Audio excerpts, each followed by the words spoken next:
دا د ګبینجبي علاقه ده د سوات د مټې د منګورې نه 15 کیلومتره لرې ده. څومره ښایستونه دي، څومره ښکلاګانې دي. سوات خو ټول ښایسته دی، خو ګبینجبه پکې یو نوی پکنیک سپاټ دی موږ ویلی شو. او تاسو ګورئ چې څومره خلک راغلی دی، ګاډي څومره ډېر دي، په قطار باندې ولاړ دي، میلمانه هم راغلي دي او څومره ښایستونه دي. دا وګورئ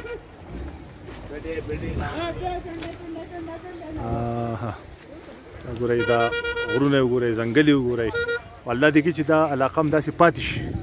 که دا داسې پاتې شوه په راتلونکي وخت کې دا یو ډېر غټ پکنیک سپاټ دی او ډېر ښه بهترین د سیلګرۍ سیمه جوړېدی شي.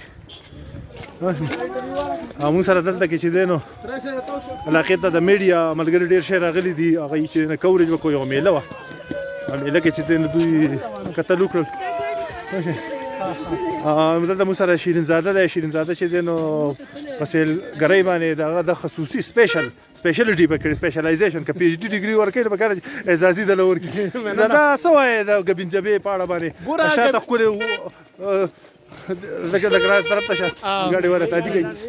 څه وایې د دې ځای علاقه باندې؟ ګبینجبه چې کوم ده که نه، د دې تقریبا د نن له 7 کاله مخکې زه ورته راغلی وم، ما ایکسپلور کړی و. تقریبا یو 2 غنټې ورته پیادل مزل و.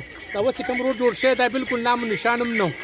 نن هغه ځای دی چې ډېر ښکلی روډ دی او ډېر بهترین جواد دی کیمرامین. زما سره خبرې کوي، روان دی ریکارډینګ. نو زما خپل خیال دا دی چې په مستقبل کې د ګبینجبې ډېر غټ مستقبل دی. ولې چې که موږ وګورو نو څونه چې نوي ژبونه دریاب شوي دي په هغه کې د ټولو نه غټ مقام صوبایي حکومت او ترجیح ورله ورکوي چې یاره دا ګورنمنټ دې توجه ورکړي. نو که وګورې دلته کیمپینګ فوډس پکې دي، اتمبوان چې دي هغه پکې شته. او بل د دې ځینه په اخوا ته چې دا ځای دی که دا ټول په دې باندې سیکشن 4 لګېدلی دی، په دې کې آبادي منع ده، روډ یې هم پوخ دی، نیچرل بیوټي ده. خو یو کمی پکې شته د کار پارکینګ سلسله پکې نشته چې کار پارکینګ نو هم دغه وجه ده. په غوره کې پکار په غوره کې پکار چې کار پارکینګ یي بارل کې بابل نوٹ کوډ نه ویسه دی. نو ګرانی پکې نشته، یعنی په کالام بحرین او بلمجبه کې کوم چړه خلکو تیر کړی کنه او انډا چې دا خټ کېدل په 500 روپے خرڅېدل. مګر په مری کې په 500 خرڅې. خیر خو هغه لانی شي چې لانی ذکر کوي دا پکې لګ پاسو کوي. دا زمونږ خلک چې کم دنه دا یوسف زیدی او کوهستاني دي، دا ټولو یو میلمدوست خلک دي، یو خپل یو کلچر دی، خپل یو ثقافت دی چې هغه په دې حوالې سره بدین ان شاء الله نه کوي. او موږ دا دعا کوو. خو زه دې خلکو ته هم مقامي ده چونکې خلک د بهر نه راځي، وټلې علي د بهر نه راځي شزونه علي نه د هغې په وجه باندې پکار دی چې کمیټۍ جوړه شي او په هغه خلکو باندې نظر وساتلی شي چې هغه د سوات د ثقافت نظر خیال ساتي، مهمان نوازي، خلکو ته مطلب په ښه نظر سره ګوري. دا لازمي نه دی چې پارس کې پیسې چې کوم دی نو ټیک ته ګټل پکار دي.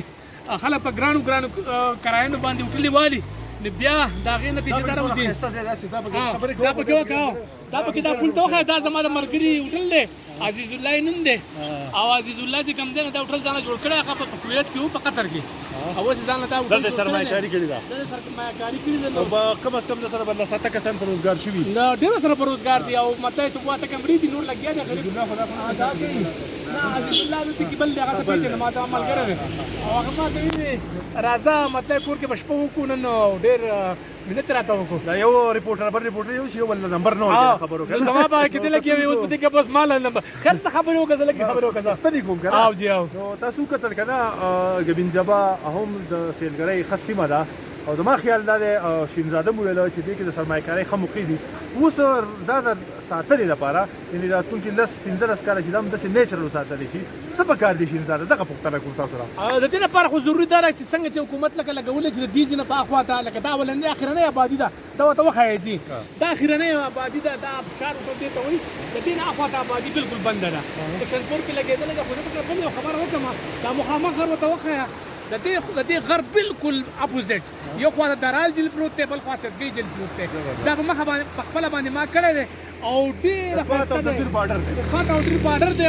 یقین وکړه دومره ښکلې نظارې، دومره ښکلې ګلونه چې تاسو بهریان شئ نو حکومت که په دې کې یو چیرلیفټ ولګوي دغه ټاپه پورې یعنې د ګپنجبي د بیس کیم نه والا او د ټاپ پورې یو چیرلیفټ ولګوي نو بیا به جیلونو ته خلک پیاده ځي او دا نظارې به ګوري یقین وکړه داسې ځای به چېرته په ژوند کې هم زما خیال پاکستان کې بالکل ټیک ده خبره ختمومه خو زموږ به دا ځایونه ښودل شیرینزاده به ښودل خو هلته کې به لارې نه وي هلته به تګ نه و او خلکو ته به دا پته نه وه چې یاره سوات څومره ښایسته دی نو اوس دومره ډیولپمنټ وشو یاره چې کوم ښه کار یې موږ به د حکومت هغه ستاینه کوو چې کوم بد کوي هغې به تنقید کوو خو دا د ستاینې خبره به دې ده چې یاره دلته کې هغه خلکو راتګ اسان شو روډ جوړ شو او دا ځای معرفي شو او عام خلکو دلته اکسس راغی نو که دغه رنګې نورې علاقې هم چې دی نو معرفي شي خو په دې شرط باندې چې دغه ځای ښکلا ښایست هغه برقرار وساتلی شي او هغې ته څه زیان ونه رسي دې سره باندې اجازت راکړئ شیرینزاده له ماله نیاز احمد خان ډېره مننه د الله په امان او خدای او خاده آباد لره